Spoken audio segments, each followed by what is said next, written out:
listen, you know we always have exciting guests on the podcast, and today we've got another one that some of the people that watch the podcast actually spoke about him. Growing up, I was extremely talented, and then Mahotmane Akasi, in particular go Rockland, they are the ones who gave me the name to say, there's this short dribbling wizard, give Maradona.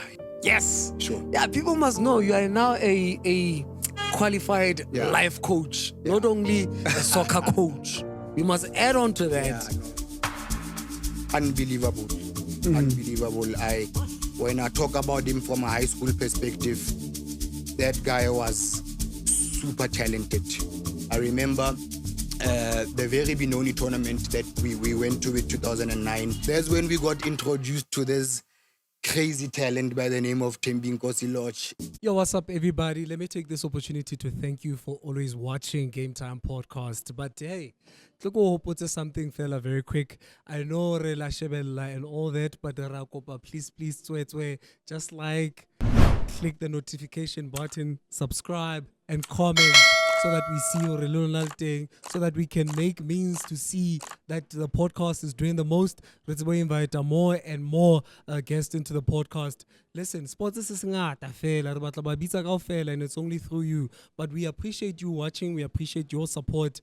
Enjoy the next episode of Game Time Podcast. Ayoba.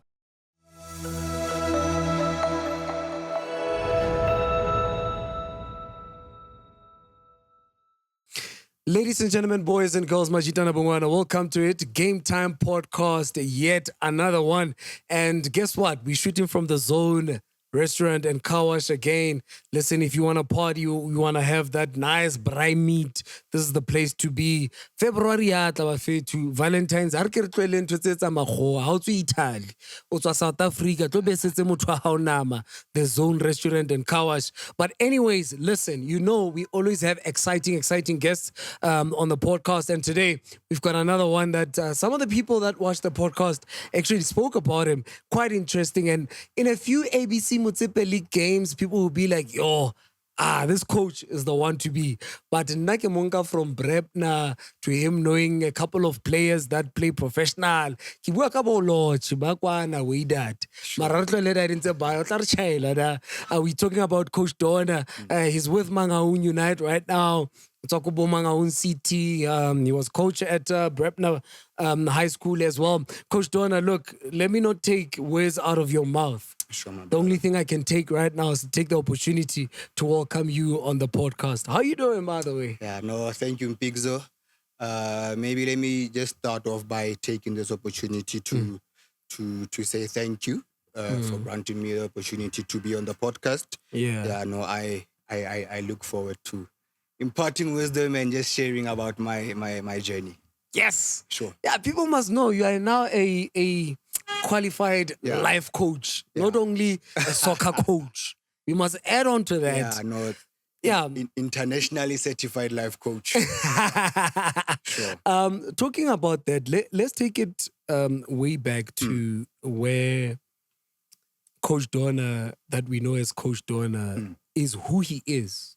We as the media people will call you Coach Donna. Sure. But you've got an ID name, you've got a place where you were born, how you were raised, how everything just shaped you to be who we know today. Yeah. Who's Coach Donna?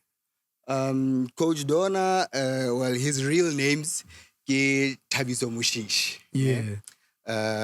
Coach Donna was born and bred in Bloemfontein.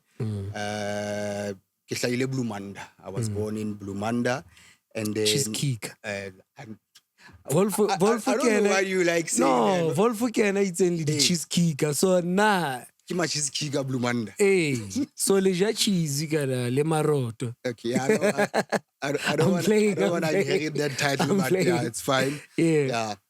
So my early childhood let's Bloemanda, and then our house there got sold, and then I moved from Bloemanda. We moved to Pieterswart, Bloemside 2.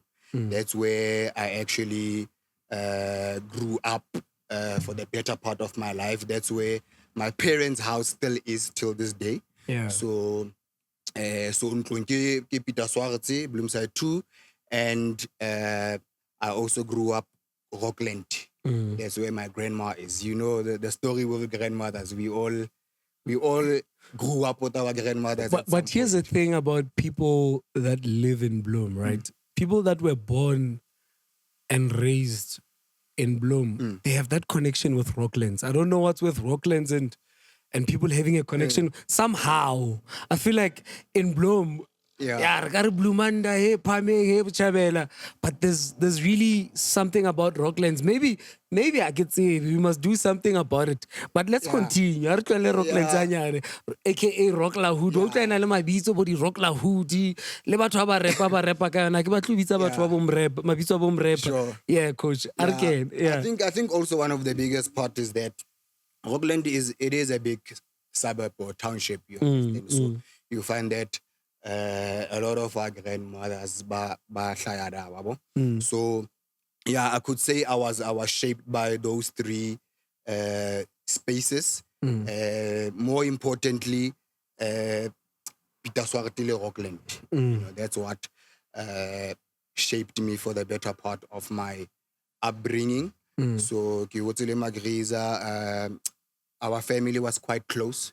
You know, my grandma and my dad, I could say, were the pillars of the family. They just made sure that they brought everyone together. So I have a close relationship with my cousins. I have a close relationship with my aunts. You know, I even consider them as my mothers. You know, I don't address them as aunts. They are in many ways a part of my life, but they played motherly roles. So I see them as motherly figures. Yeah. So I grew up in that space where family is something very important, you know. So I could say that love was a big principle that I grew up with. So I've always been a person who understood that you know, you always have to be caring, you have to share things, you have to be considerate, you know. So yeah, I think the upbringing, familia ka ke yone that shaped me to be the person that I am fundamentally. In terms of schooling, I always love to take it back. You know, this is a part we never really waste too much time on. But you know, just for people to have a bit of background in terms of primary schooling, high school, what was the the journey like, and which schools did you go to? Okay, I started primary school at CBC, Christian Brothers College, under the leadership of Mr. Wally Bochet, incredible principal. And then after grade 3, I moved to Fona Primary. So I did grade 4 to 7, Fona Primary, under the leadership of Mr. Van der Walt, if I remember. Yeah, so that's grade 4 to 7. And then high school, 8 to 12, Brepna High School, under Mr. Andrew Taylor. So that's my schooling journey, long and short. Where did football come into play in this, schooling time? Did you start kokasi like any other kid, playing for some team that is playing kokasi, registered in the LFA? Did you start at primary school? Did you start at high school? There's those people that have an incredible story of starting football very late in their lives. Sure. They start go high school, but it could be it could go anywhere. Where did you start? No, I started quite early from the relations that I built ku Bloemanda. I joined a team called Missouri. Missouri, the head coach then, it was Bralita Ishmael Mokitlan. Yeah, he's a legend of the game. He's for sure. He's a stalwart. Yeah, a lot of Bloom players. We formed part of his development. Yeah. So I started there, and then at CBC I played under 9. You started as early as 9 years. Yeah, no, under 9. I think I was in grade 3 then. But combining school and club, because my passion for the game was up there, still is. So I started there, Missouri, played for a while. and then played ku CBC as well. And then when I moved to Fona, at that time there was no football ku Fona, actually. But I still played club football, you understand. But ku Fona, grade 4, grade 5, and 6, there was no football. My last year of primary school, grade 7, they started introducing football. But I had already been participating in cricket and hockey. Yeah, so I played freestyle hockey actually for 2 consecutive years, grade 6 and 7. So when I wanted to join the football, they said no, you busy with cricket and hockey, no football for you. But that didn't stop me because I was still playing club football. And then from high school, I went full on. Repna High School, I think it is big on football. Football is one of the pillars that I believe the school prides itself in. So from grade 8 right up until grade 12, I played football high school. And I think that's where I shaped my football career, if you like. My high school career, I've had some good football memories. I think that's where a lot of things happened for me. Yeah, I want those lot of things that happened for you, because if you think about it, during your generation of the game, football in schools at the time, particularly Brepna, Reporter, you can mention all these other schools. Football was more like a culture. It was not just football or but it was more of a culture. And then there's a lot of names that came out. To go all the way to play in the Premier League, in the South African Premier League, that is the PSL. Just to show that at that time, football was a culture. If you take us through the culture of football at that time, what was the culture like? Football at that time, my brother, it was buzzing. It was buzzing. You had a lot of competitive schools. A lot of football rivalries. I think. When I started, when I speak specifically about my generation, HTS Louis Botha wasn't really prevalent then with regard to football, because I think they still had their transitions. It was still ladies and they were still going through a transition. But the big rivalries in my high school career, from up until grade 11, because HTS only got introduced from grade 11 as a footballing stronghold, footballing school. So I know Naval Sech was a big rivalry, and Grey College. So those two schools, we knew that Brepna versus Naval Sech, Brepna versus Grey College, it is derbies all around. So with me personally, when I speak of the many things that I achieved, it's personal accolades, man, where my second year in high school, grade 9, I won the under 15 player of the season. So that was my first major personal football accolade. And then when I went to grade 10, 16 years old, there was a tournament called the under 16 MTN Cup. That was a big cup then, where your School of Excellence, your Harmonies participated in. So with my generation, we went all the way to the provincials. We lost in the provincials of that tournament. So that was a big milestone for me, because that's where I could see that, okay, outside of Bloemfontein, outside of the Free State, there's a lot of football being played, and there are a lot of competitive players out there, That's when I started having that mindset to say, you know what, with football, you have to compete. If you're not going to compete, if you're not going to stake your claim, then you are not going to make it. You understand? Yeah. That's where the generation Yabo Flash, Tato Lempe, they played that competition as well. It was a lot of incredible ballers during that time. Yeah. Within that time, which age group at the time made you feel like, What's about king? I know no. You know, there's that whole thing at the age groups Yeah. to say when I play under 15, I'm Yeah. close. But when you get to under 17, that whole team kind of breaks Yeah. and then it merges into the players that are left from under 17 in the schools. Yeah. And then you find, yes, the under 17 is actually the hottest group and everybody wants to see themselves in there. And all the best players are there. Yeah. When you walk around the school, you know, yard, like lebanyana bao and ranchele kile. Yeah. You know, when I think from a high school perspective, I think no one can disagree with me when I say the highlight of any high school footballer's career is first team. You know, everyone wants to see themselves badlala first team, you know. And I remember when I was 16, Brepna High School first team then it was Bo Wolf. It was first team of Wolf. So Bo Wolf, Dona Mosheshe Soja, he's an incredible baller. Martin Elias is a fitness trainer right now. But those are all the hot mans that you looked up to and said, you know what, one day I actually want to play for first team, you know. Yeah. And in my team, myself, Libongso. He does fitness as well.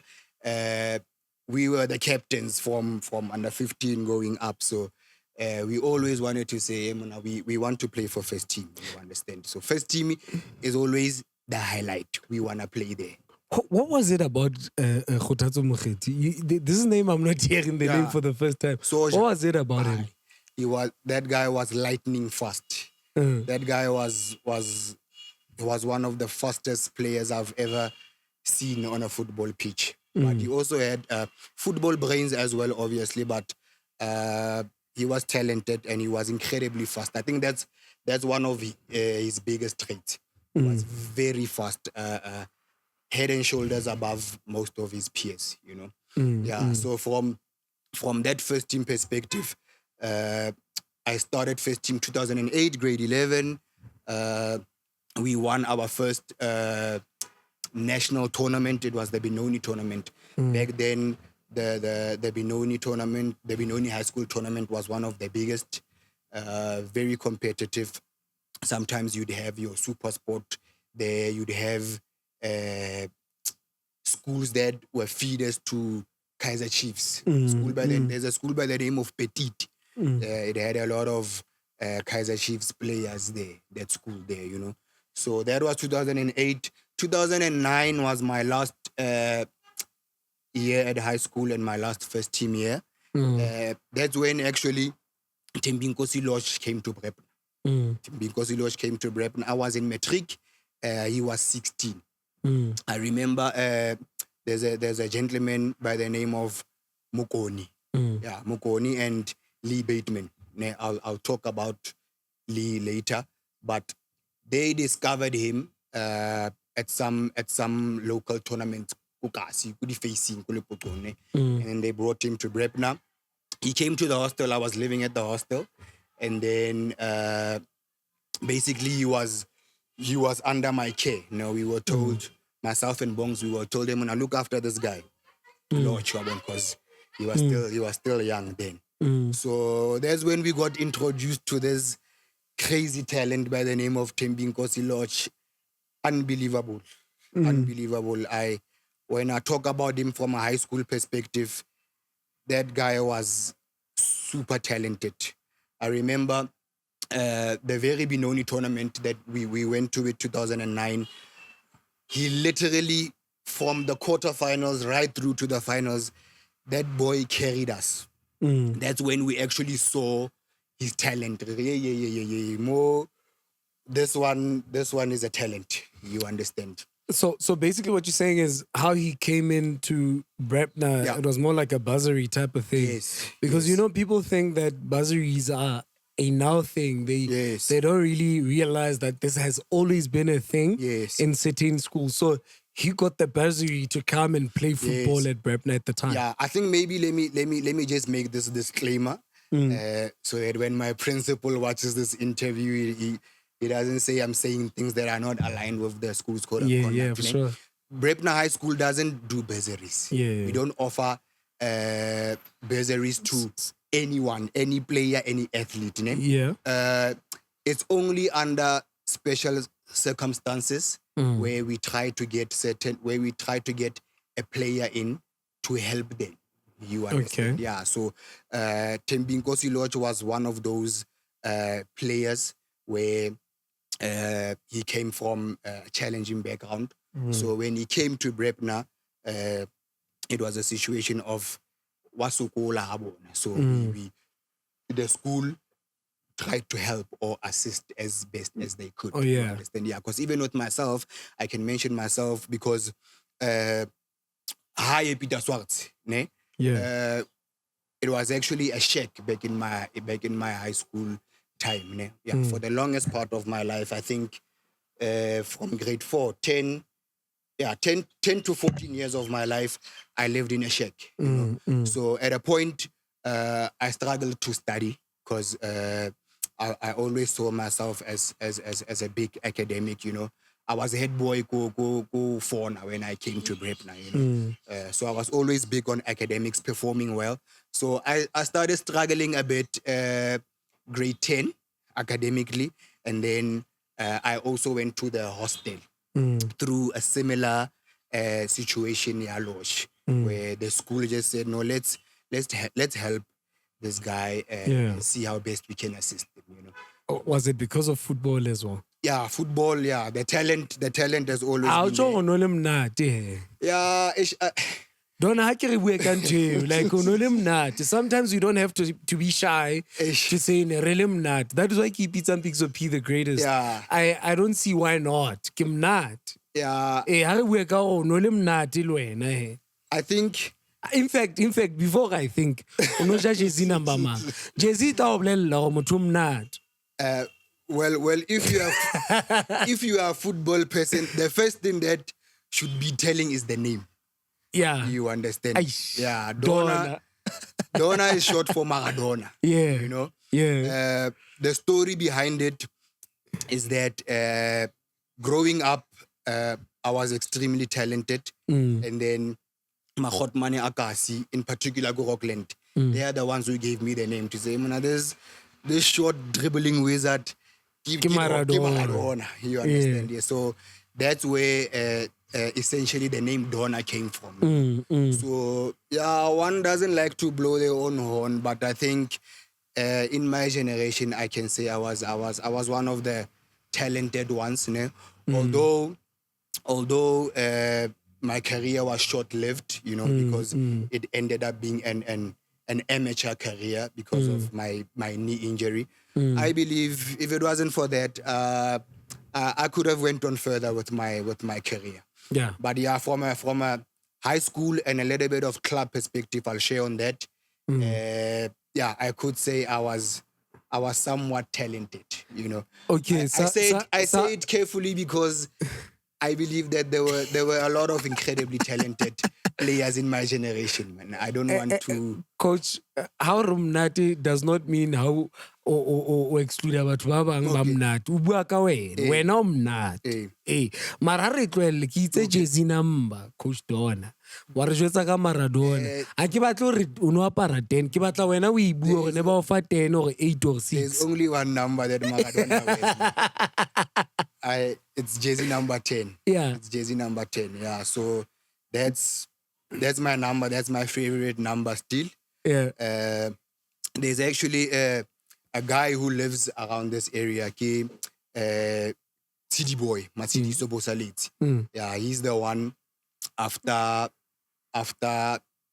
he finished first team, I took number 10 from him because he was also quite a top footballer. That's why I say in my generation, guys, we had a lot of talents, man. I don't even want to start mentioning names because it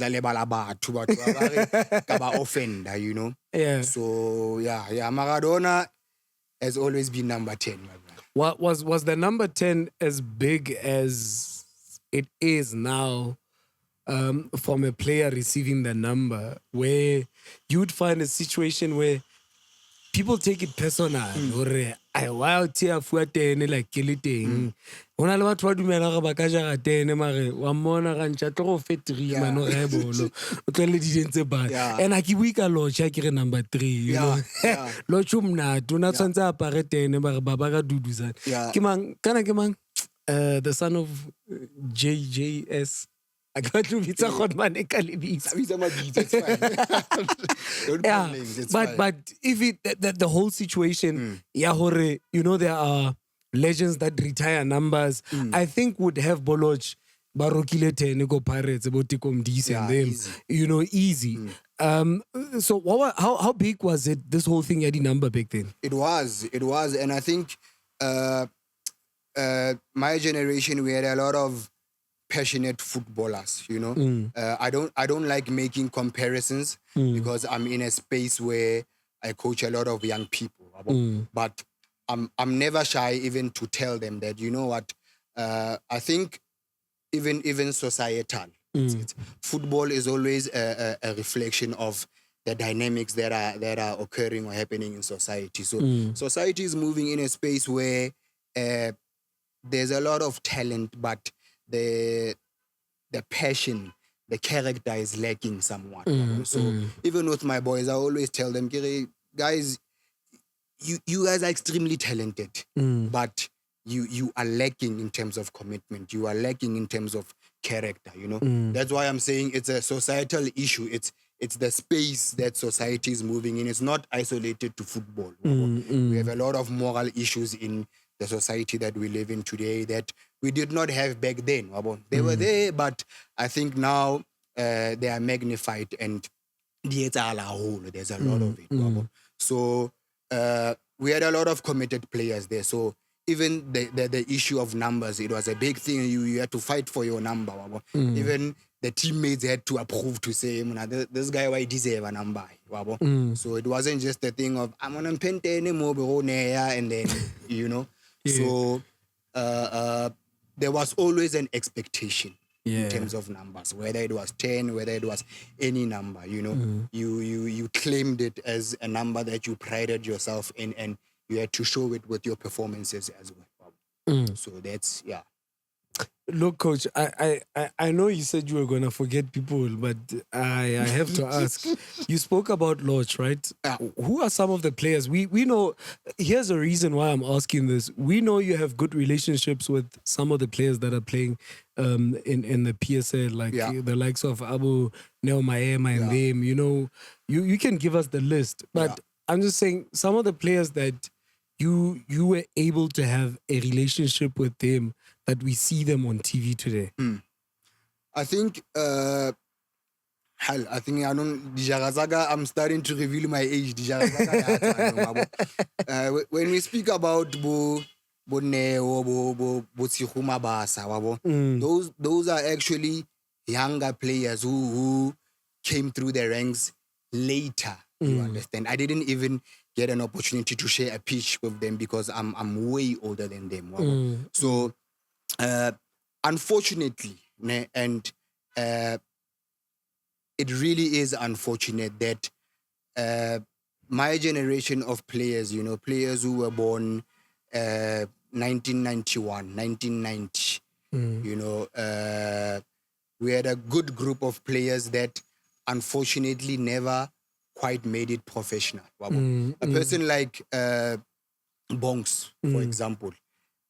Solid defender. Yeah, quality defender. Solid. He went on actually to play NFD. When Chipa was still in NFD, he played professional, you understand? But he never quite burst into the PSL scene, you understand? And I can mention a lot of players who I feel that fell short of that PSL promotion. But when we speak of them from an NFD and an ABC perspective, they were quality players. You know, a lot of players who played for Roses as well, you know. They fell short, you know. Roses went on to go NFD, but they never quite made it to the PSL. So my generation of players is a generation where we can't speak of a lot of numbers PSL, but when we speak of NFD and ABC Motsepe and just overall talent. There's many of them.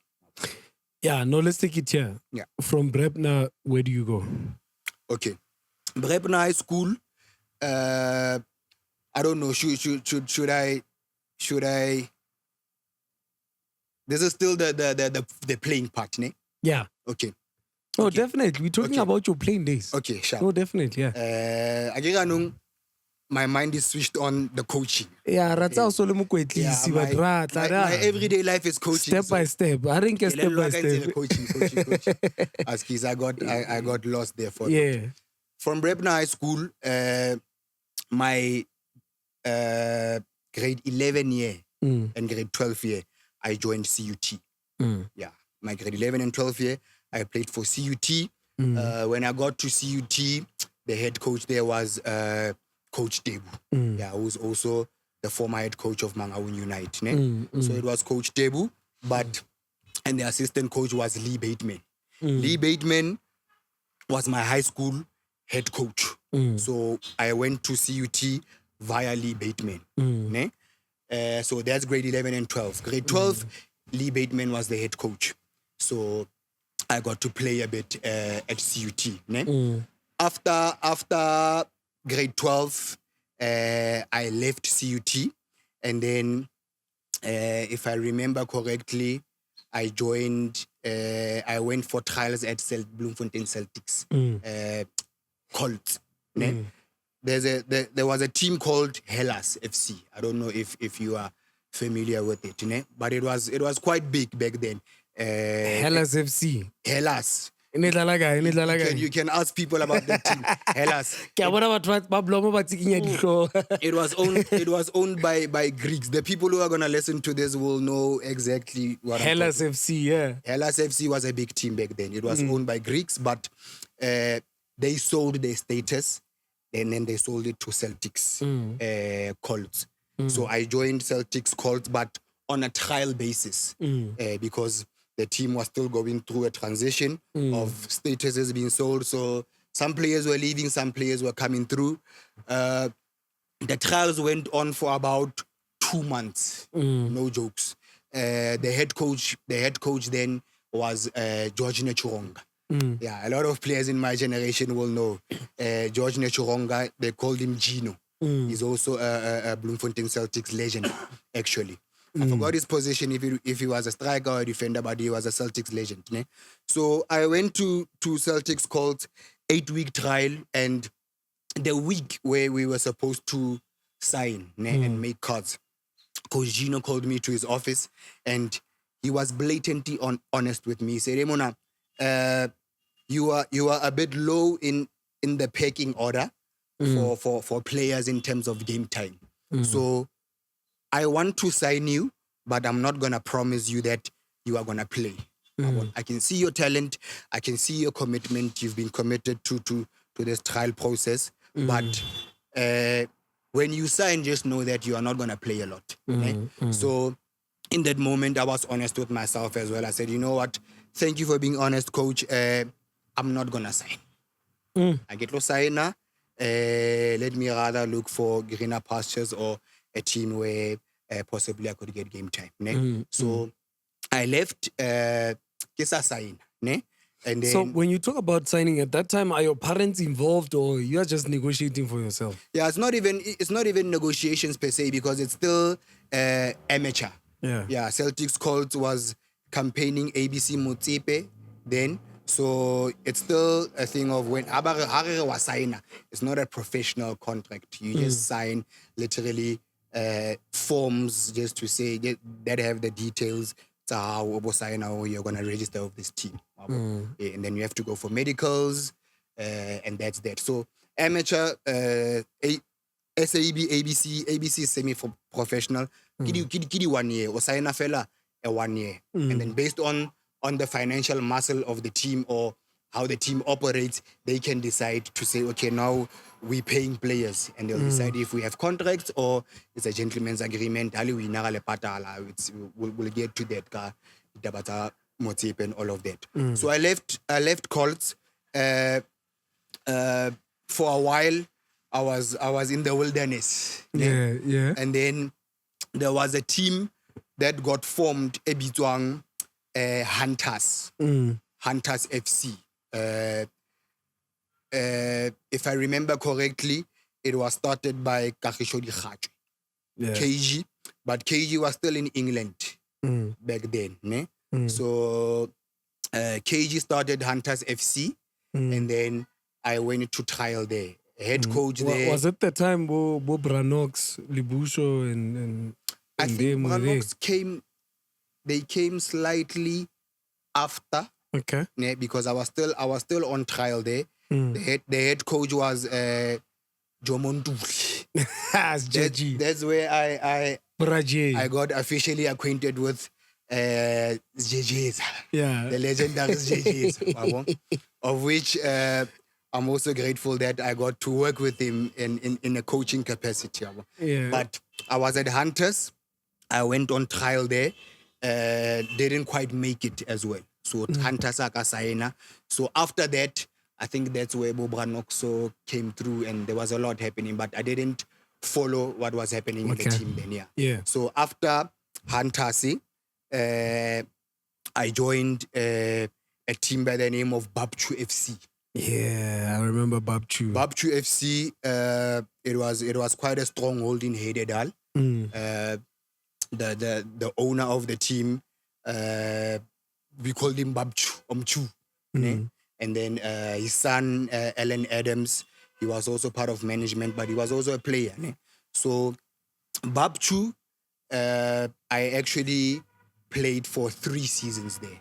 I joined, I signed, played for 3 seasons, but it was 3 seasons where I was lacking game time. I wasn't playing much, but I was still part of the setup in that 3 years.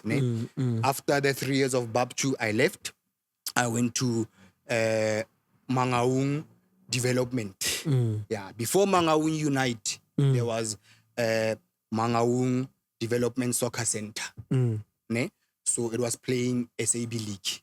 And back then, a lot of stars in my generation were part of that team. You had Bomaroi, you had Buchili, you had Nati Mabandla, you had Boris Shange. It was a star-studded generation.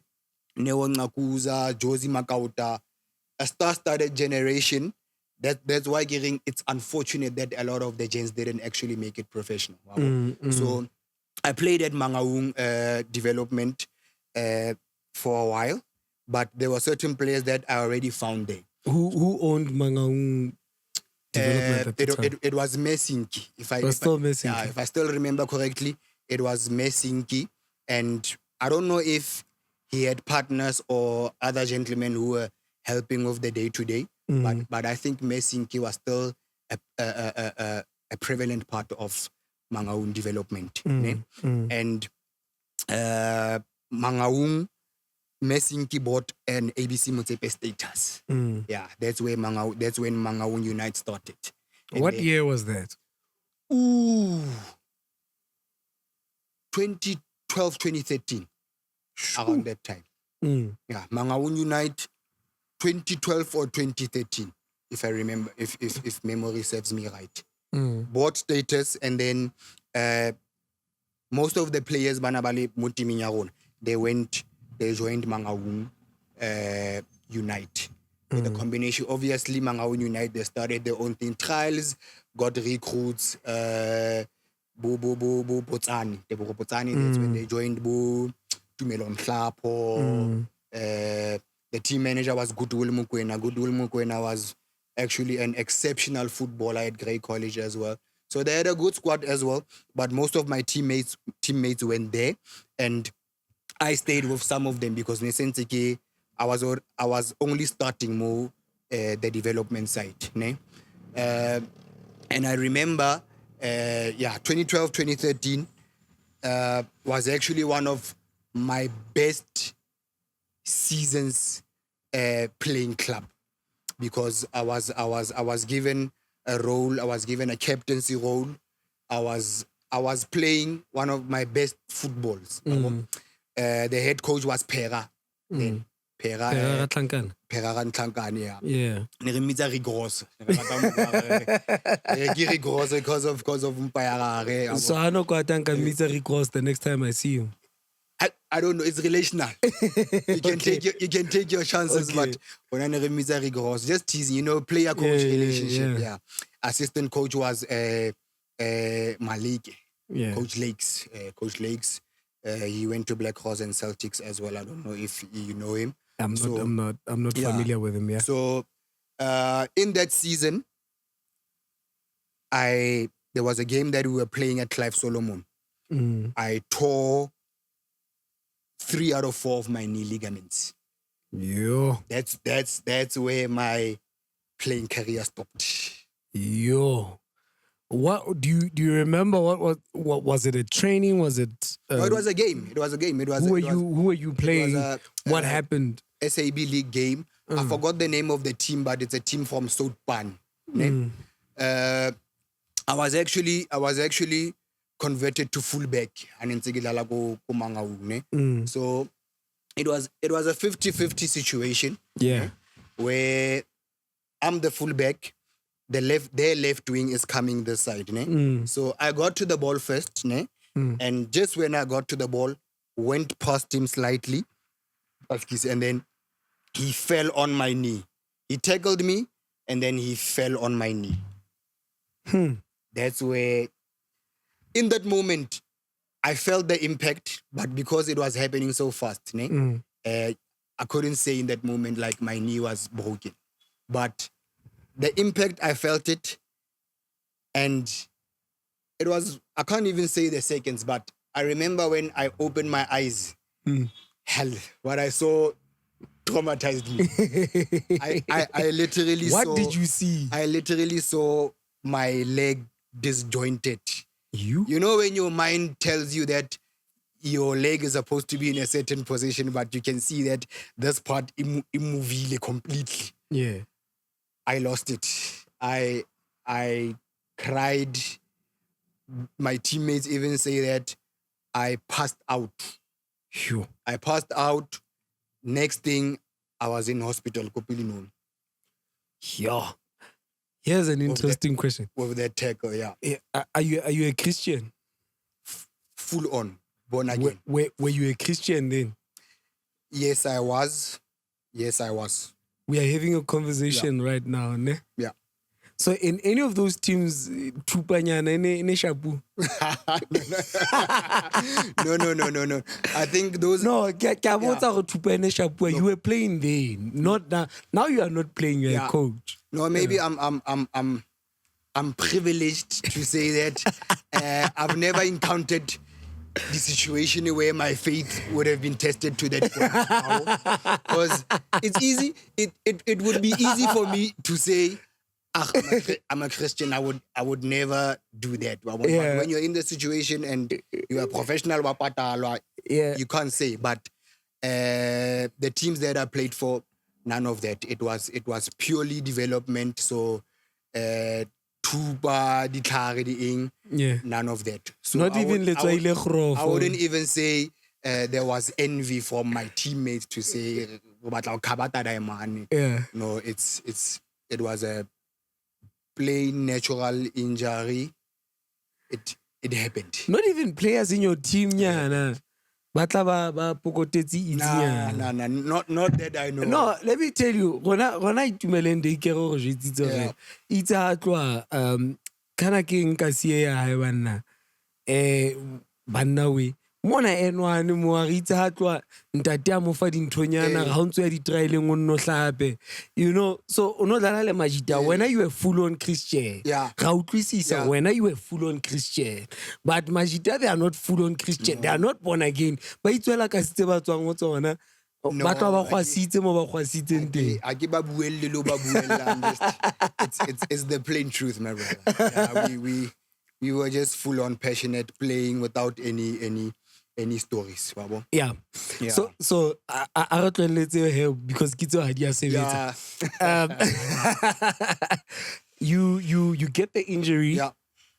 What then happens after? Do were you told that you can't play anymore, or did you decide that this is it? Yeah, MRI scans, because initially, ki startile pelinomi, like I just said, when I woke up, pelinomi. Pelinomi, I did they transferred me to National.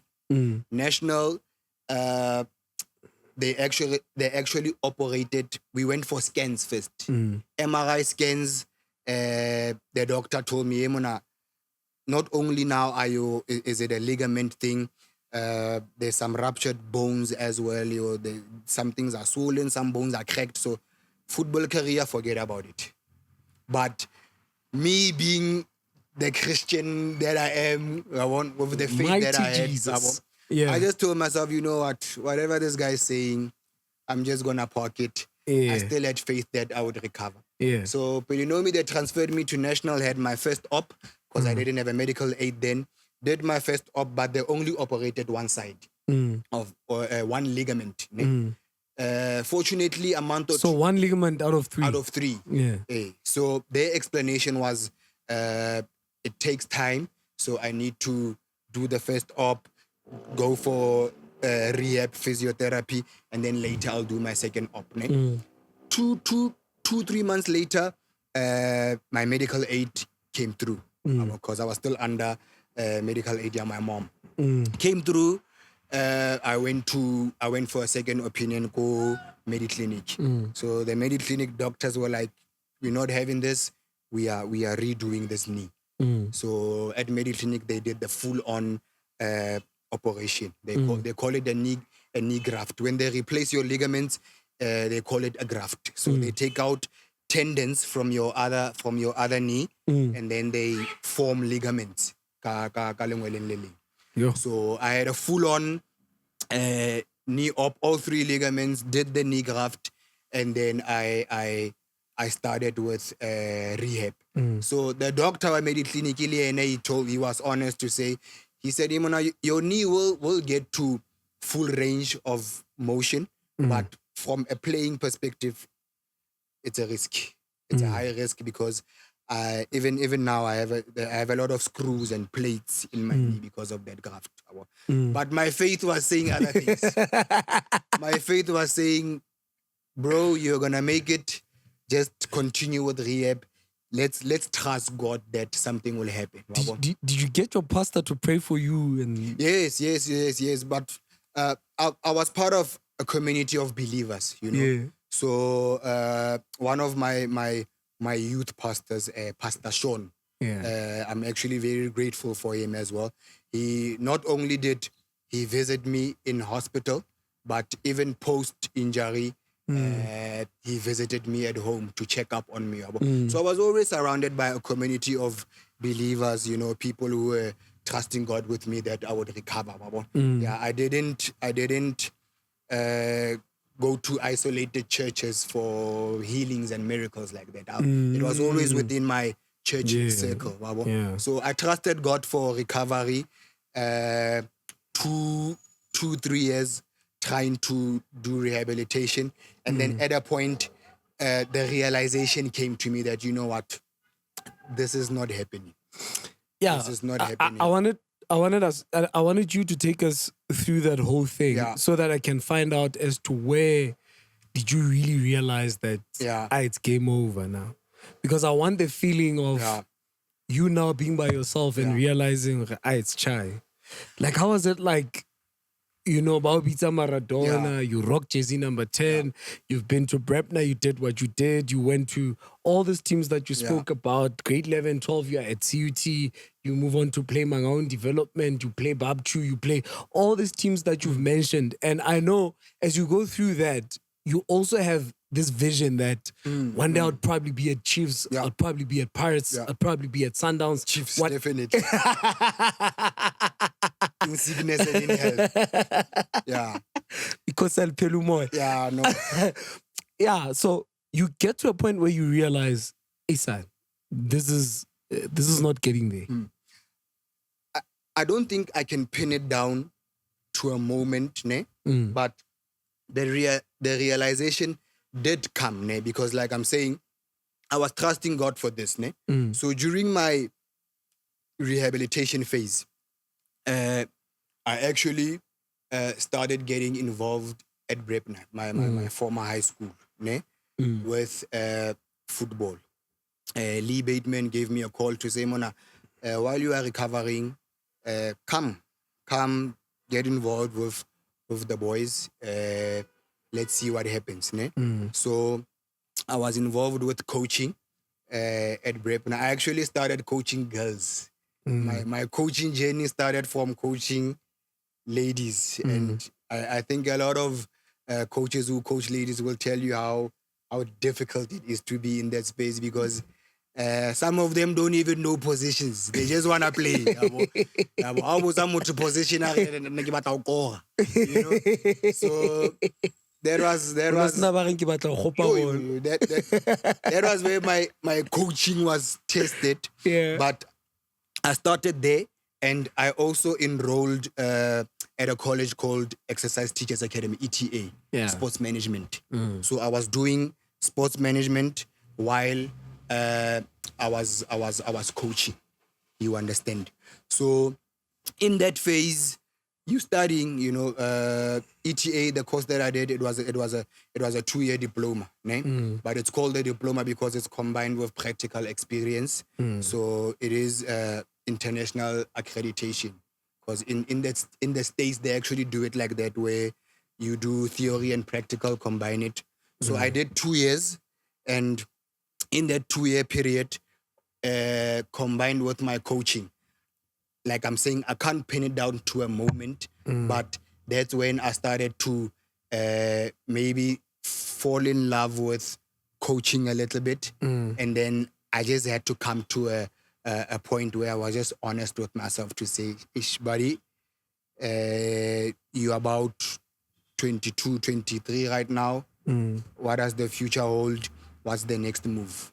And I think in me asking myself those questions, I made a decision to say, you know what, let me just put this idea of me recovering and playing to an end, and let me just give this coaching thing a chance. So basically, what you're saying, because you know why I'm asking you. Yeah. Where my cricketing career had to end a similar way. Yeah. You know, you are at a point where there's hope that you're gonna break through into the professional level, and you get an injury that takes you back, and then you are there, you're hoping, and then you keep trying to play, and then teams are calling you to say Azwakala Mfana, and then you keep trying to play, but you realize one day I'm gonna have to turn my back and just walk. Yeah. This is not gonna happen because of this injury.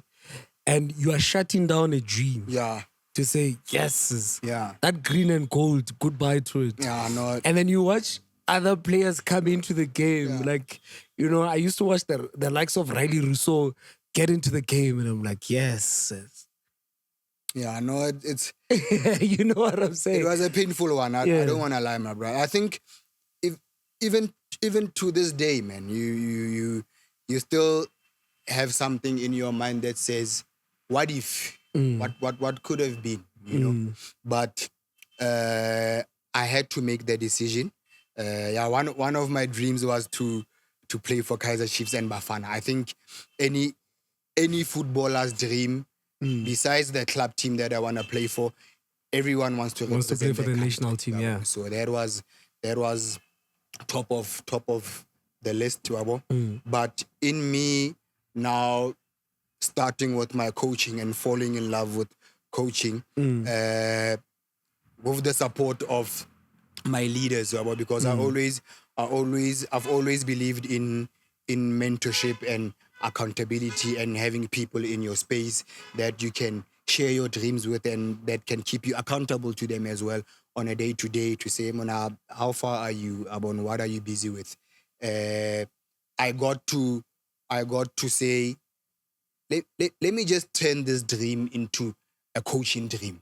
You understand? From being a player to say, okay, now that I'm a coach, what's the highest level that a coach can pursue? You understand? Yeah.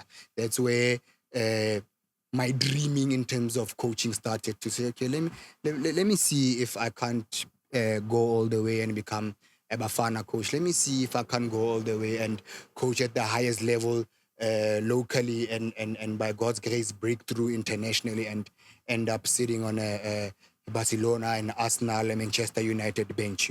I believe that when you dream, because dreaming is free, though you must dream without a lid. It's important then when you dream. Don't limit yourself. Yeah, mara nna ko batla Manchester ba sokola majitale. Mara re tloeletseo. Yeah. You coached ladies and Yeah. but in terms of coaching, when did you realize that this is getting serious? Yeah. We do things, but Sure. we never really pay attention to when we realize, Sure. this is actually getting serious. Yeah. Okay. So with my coaching, I went up the ranks. Ladies, young boys under 14, under 15, under 17. I think it got more intense with with first team coaching. When I started coaching first team, that's when I started to believe more and more to say, "Ish, I love this thing and I feel that I want to go all the way." But the moment when the light bulb switched on is when I started venturing into club coaching. So what happened at Brea High School is that we ventured into club team where we signed up with the local LFA for local league, IBL, SAFA promotion. And then we used schoolboys, former Brepnerians, and then just other gents in the neighborhood around Bayswater who did not play, who just wanted to play. So Bully, they started that initiative. Yeah, club team football. And then by then I wasn't involved yet. I wasn't involved yet. And then over the years, I think it was 2018, 2019. I took over the club team. We were IBL SAFA promotion. And then the first season we came second. Second season, we got promoted to SAB League. That period, that period is when the light came on to say, okay, now I believe that I can become the best coach. Yeah, that's when it all started for me in terms of outright believing that I can really go all the way. To be able to promote a team which was 70% schoolboys. For me, it was a big achievement and something that I will always be proud of. So that's when I started to realize that I can do this. Yeah. I can do this, yeah. What were the challenges? What were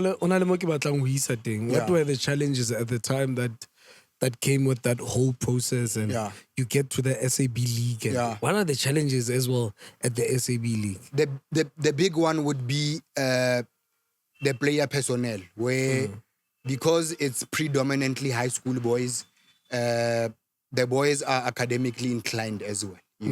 So now you have to find a balance to say, some of the boys, you need them for club team, but there are gonna be moments when they have school obligations, whether it's an extra class, whether it's whatever school related. Sometimes they have a school tournament, but now weekend there's a club team game. So now what to about? So I think after that promotion, it's then where we had to compromise a little bit with having a lot of schoolboys by getting outsiders to say, if the schoolboys are not here, we still have a fully fledged good squad that can compete without these guys. So finding a balance between that was one of the biggest challenges. Other than that, I must say the school did support us well because they gave us transport. Match day, we had meals, post-match meals. We'd get the vouchers, like every day. Those boys, they ate spare meals as post-match. So that was a good thing. So in as far as challenges are concerned, I think playing personnel more than anything. The nature of the SAB league as well. Yeah. Yeah. I want to let the player personnel, coach. I want the real deal. Yeah, no. The nature of moving from IBL Safa promotion to SAB league, it was a big jump, especially for my boys. The SAB league back then, it was, I don't know now, it was incredibly competitive because in my first season SAB league, I was actually going for it with Mataitai. Mataitai was still in the SAB league. So it's about Mataitai, it's what would yeah. So no, I'm saying ke batla coach o re fe ditaba. Ha re bua ka di challenge. Nna ke tseba Mataitai etswa ka sia. So that's when I got to experience first-hand situations where you'd get robbed. Yeah, you'd get robbed games by referees. You know, I don't want to speak a lot about referees because to a large extent I consider them as colleagues as well. Because we are all in this football space together. But SAB League, that's where I got to experience the harsh realities. Getting robbed, you know, getting to hear now that, okay, there's a thing called match fixing where it is alleged that teams buy games. Wabo. I will always pride myself in the fact that I've never believed in buying games. I've always believed in the boys' talent, in my abilities as a coach, you know. So when you get to that level, it becomes difficult. I remember there was a point where a ref in Tabanchu, because like I'm saying, it was us and Mataitai. Literally, we were always 3 points behind Mataitai. There was a ref in Tabanchu who told me straight that, Emuna, you are high school boys. You are not gonna win this league. To my face, you know. So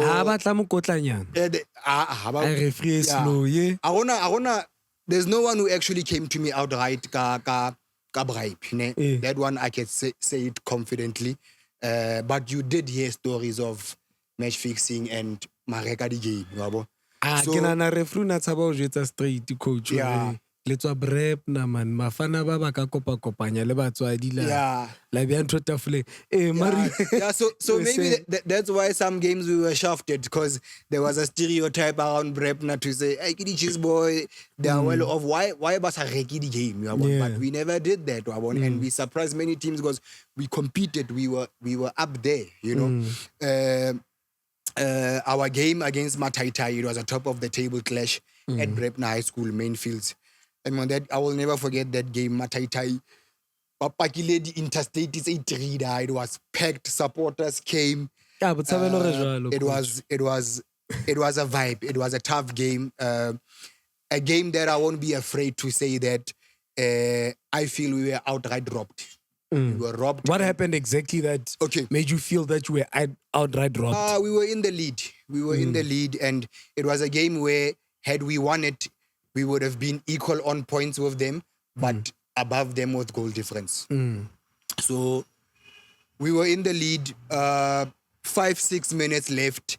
Mataitai, they were on us. I must say the last 10 minutes, we were under pressure. They were heavily on us. One of the players took a shot. 3 of my defenders, they were on the line, literally on the touch line. 18 yard, not 18-yard line. Ibijwang, Mulaini, the player took a shot, ding dong. It hit the crossbar, came down. One of my players cleared it on the line. Goal. Linesman didn't even hesitate.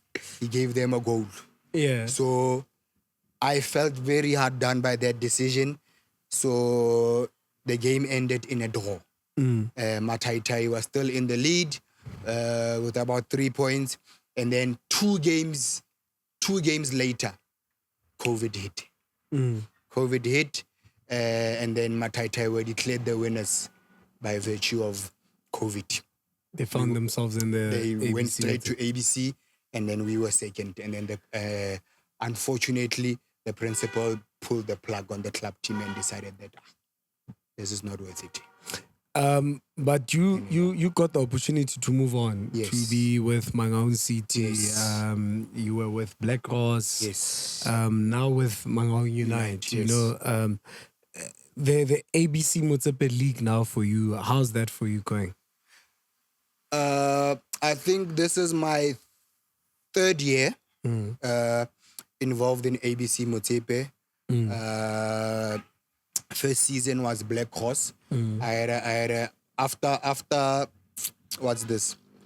After Brepna FC, I went to Mangaung City. Yeah, that was a beautiful journey as well. But to answer you directly, 2-3 seasons Mangaung City, we did really well. I think that's when we myself and a coach by the name of Coach Mfundo, we really put Mangaung City on the map, because before that, I joined them. They were bottom of the league as well. We put them on the map those 2-3 seasons. I left, went to Black Horse for a season. That's where I started being involved in ABC Motsepe. I went to Black Horse initially I was supposed to be an assistant coach, but because time did not permit, because I work, Black Horse, but trainer was saying, I made the decision to say, you know what, let me just become a video analyst. Let me record games during Kaka match day and break down the games for the head coach, just to be involved. But ABC Motsepe, hi, I need to choose my words carefully when I talk about this league. Extremely competitive. A lot of coaches even say the ABC Motsepe League is more competitive than NFD. You understand? Because that is the league where teams are battling it out for professional status. It's a big jump. You could move from being a 500k team to being a 10M team. You understand? I also understand why they would say that. I think when you get to the NFD, even for referees, you know, you are trying to make your name to find yourself in the PSL. So in terms of mistakes, you are threading very careful, you know. And from team perspective, that is also an opportunity to say this is happening and we can get. But but because Tupanyana in the ABC, you force it, coach you, and you are hopefully you are full on born again. My brother, you know, Tupanyana, how fit? I understand you. Why? What you mentioned that I had Tupane. But I don't know if for me it is God's grace or what, but I've never been involved in a team where we physically had to be involved in the Tabata Tuba and all of that, you know. But what I can say about ABC Motsepe, incredibly competitive, corrupt. Yeah.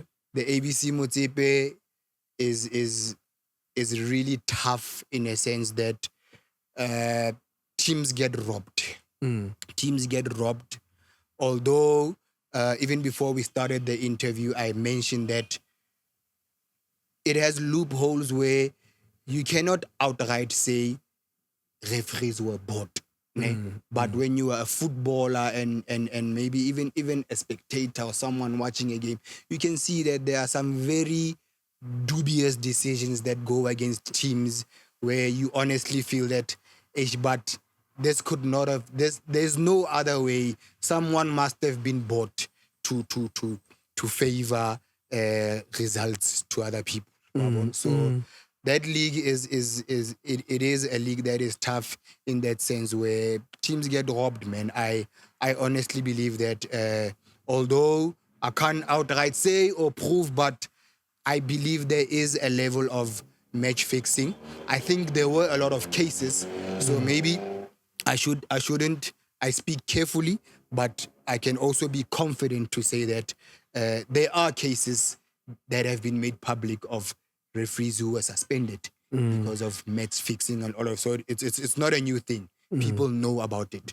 So it is a tough league, and I made a joke about it and said, when you are a coach, I think for ABC Motsepe, it's not even a test of your tactics or your tactical prowess as a coach, more than it is about character.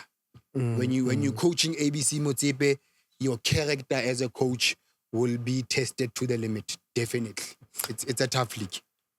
It's a tough league, coach. Listen, with those words, thank you so much for pulling through and to come through and have this conversation with us. I know for sure that there are people that were looking forward to just know about Coach Donna. Sure. And they're looking forward to watching you, climb the heights, going to save Manchester United. Yeah, but Manchester City doesn't need saving. But United, United ili Chiefs ka nnete tshwantse ke ba kopane ke ba qoqe mathata a bona ba utlo thata kae. Yeah, no, these were big teams back in the day. There are still big teams that they are no longer big teams that win. Yeah, there are big teams that win, and then there are big teams that are losing. There are some deep issues there. Yeah, Real Madrid is a big team that wins, but that's a pedite mathata mangata. Yeah, but coach. Yeah, I'm saying I think no. I think both teams, Kaizer Chiefs, Leone, Manchester. Yeah. I always say success leaves clues. So big teams, I think eventually they will find a way to get back. I think there was a period even when AC Milan and Inter they fell off. But because of their status, their pedigree and their history. They got back, So I believe the same for Kaizer Chiefs and Manchester. Not because I'm a Kaizer Chiefs supporter, Yeah, but I do believe that they'll bounce back. And coach, next time re tlo bitsa ka AFCON o tlo re thusa o ithuba. Last time in Nalo and Artua AFCON, but loved how you were breaking it down, and we're gonna have you for sure. But for now, thank you so much for pulling through for us. Sure. No, it's a great pleasure. Thanks for having me, Mpixo, and thank you in advance to everyone who's gonna be listening and tuning in as well. I hope that you gained as much as you could. Thank you.